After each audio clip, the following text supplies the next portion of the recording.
Hello guys! For today's video nga ay pag-uusapan natin kung ano ba ang posibleng dahilan kung bakit nagpunta itong Rocks Pirates sa isla ng God Valley. At kung hindi ka pa nga nakakapag-subscribe sa ating YouTube channel ay huwag mo nang kalimutang pindutin ang subscribe button at i-hit ang notification bell para maging laging updated sa ating videos na ilalabas. At i-like na rin ang ating video dahil nga malaking tulong na nga iyan sa ating channel. Bale magsisimula nga ang ating video sa napiling lugar ng World Noble o itong mga Celestial Dragons para sa kanilang tournament na tinatawag na Native Hunting Competition. Ito nga ay walang iba kundi sa God Valley, sa kung saan pupulbusin nga dito ang mga inosenteng naninirahan sa isla. Napili nga ito dahilan sa madaming natural resources ang nakaimbak rito. At bukod pa riyan ay ang mismong pangalan ng isla dahil nga ayaw ng mga Celestial Dragons na may mas mataas pa sa kanila na pagharian ang buong mundo. Mga malulupit na nga sa mga alipin itong Celestial Dragons ay sugapa pa sa panmumuno. Since nga na matagal na nila itong ginagawa, isang beses kada 3 taon, ay marahil nalaman ito ng Rocks Pirates na may ginaganap ang mga Celestial Dragons na isang game sa isla na hindi nasasakop ng world government. At posible nga na makapasok kaagad itong Rocks Pirates sa isla dahil hindi nga naman ito affiliated ng world government. Nang malaman nga ito ni Rax Decebek ay agad itong nagtungo sa God Valley kasama nga itong kanyang binuo na malalakas na kasapi na kanyang crew. Ngunit may isang katanungan lang tayo na bakit sinundan ito ng Rocks Pirates. Ano kaya ang dahilan ni Rax Decebek? Sa tingin ko guys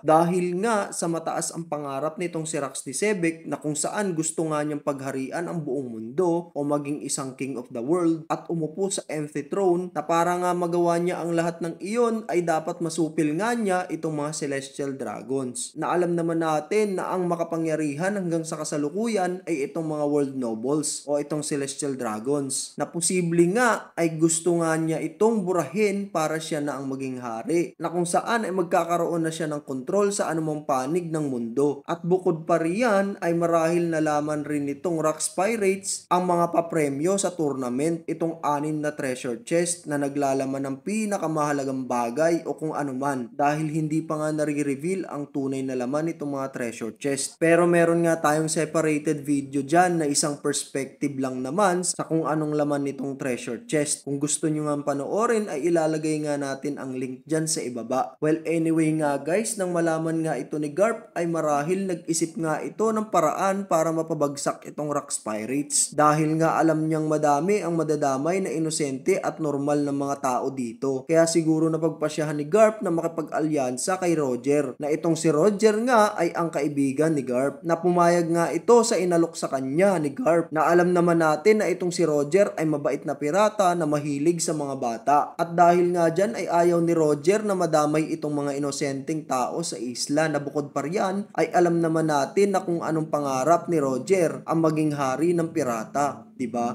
Na kung saan para nga maging hari siya ng pirata ay dapat mapabagsak muna niya itong si Sebek na kasalukuyang pinakamalakas na pirata sa kanyang henerasyon. Since hindi nga inaasahan ito ni Sebek ay marahil itong si Garling Figureland na nagpakita nga rin sa isla ay maaaring sumama din sa pakikipaglaban upang iligtas itong Celestial Dragons at mga alipin. Sa kung saan nga ay taliwas ito sa paninindigan ni Garling na meron nga itong isang salita sa kanyang pinaniniwalaan na makikita nga natin sa chapter 1086 na sinabi nga niya rito ay kung sino man ang pumoprotekta sa mga mabababang uri ng nilalang ay mas mababa pa nga raw ito sa kanyang pinoprotektahan. Pero bakit pa din siya nakipaglaban? At dyan na nga siguro papasok itong isang sanggol na si Shanks na malaki ang pagkakatulad dito kay Garling na kamukhang kamukha nga niya ito sa itsura na marahil ay itong sanggol na si Shanks ang dahilan ng kanyang pakikipaglaban sa Rocks Pirates na siguro baka may mangyari dito kay Shanks kaya sinunod niya ito. Sa kung saan ang posibleng nga na makakatapat nga nitong si Garling Figureland ay itong si Whitebeard. Bakit? Dahil nga during episode 316 ay sinabi rito ni Whitebeard sa pagkikita nila ni Shanks ay lagi nga niyang naaalala ang iniwang sugat kapag nakikita nga nito ang kanyang muka. Which is etong episode nga na ito ang isang magpapatunay na related itong si Shanks kay Garling at ang nag-iwan ng marka kay Whitebeard. Anyway, at dahil hindi nga inaasahan ni Sebek ang alyansa ni Garp at Roger, ay natalo nga ito sa pakikipaglaban at napabagsak. Nang matapos na nga ang laban ay naglaho nga itong isla kasama ni Sebek at hindi na nga nakita pa sa mapa. At ang tanging may alam nga lang ng buong katotohanan ay ang mga tao na present doon sa God Valley incident. So ayun guys, hanggang dito na lang. Maraming salamat sa panonood. One Piece!